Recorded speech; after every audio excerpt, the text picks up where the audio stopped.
ஈரானிய தலைமைகளால் அவமானப்படும் அமெரிக்க தேசம், பொது வழியில் விமர்சித்த ஜெர்மனி ஜனாதிபதி.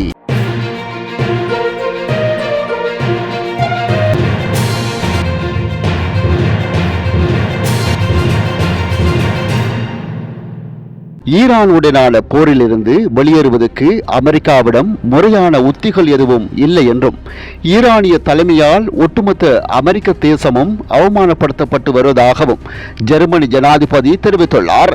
வடக்கு ரைன் வெஸ்ட்பாலியாவில் உள்ள மார்ஸ்பெக் நகரில் மாணவர்களிடையே உரையாற்றும் போதே அவர் மேற்கண்டவாறு குறிப்பிட்டுள்ளார். ஈரானியர்கள் மிகவும் திறமையாக பேச்சுவார்த்தை நடத்துவதாகவும், அவர்கள் நினைத்ததை விட மிகவும் வலிமையானவர்களாக இருப்பதாகவும் அவர் பாராட்டுகளை தெரிவித்துள்ளார். அத்துடன் அமெரிக்காவின் தற்போதைய நிலைப்பாடு சர்வதேச அளவில் அதன் செல்வாக்குக்கு பாதிப்பை ஏற்படுத்தியுள்ளதாக குறிப்பிட்ட அவர், ஈரானின் இராஜதந்திர நகர்வுகள் அமெரிக்காவை திணறடித்து வருவதாகவும் சுட்டிக்காட்டியுள்ளார். மேலும் அமெரிக்கா மற்றும் இஸ்ரேல் தரப்புக்கும் ஈரானுக்கும் இடையே போர் நீடித்து வரும் நிலையில் ஐரோப்பிய நாடான ஜெர்மனியின் இந்த வெளிப்படையான விமர்சனம் சர்வதேச அரசியலில் பெரும் பரபரப்பை ஏற்படுத்தியுள்ளதாகவும் குறிப்பிட்டுள்ளார். இதனைத் தொடர்ந்து பாகிஸ்தானின் மத்தியஸ்தகம் மூலம் அமைதி பேச்சுவார்த்தைகள் ஒருபுறம் நடந்தாலும், ஈரானின் பிடிவாதமான நிலைப்பாடு மற்றும் அமெரிக்க ஜனாதிபதி டிரம்பின் முரண்பட்ட அறிக்கைகள் காரணமாக போர் எப்போது முடிவுக்கு வரும் என்ற கேள்வி உலக நாடுகள் மத்தியில் எழுந்துள்ளது என்றும் அவர் இதன்போது சுட்டிக்காட்டியுள்ளார்.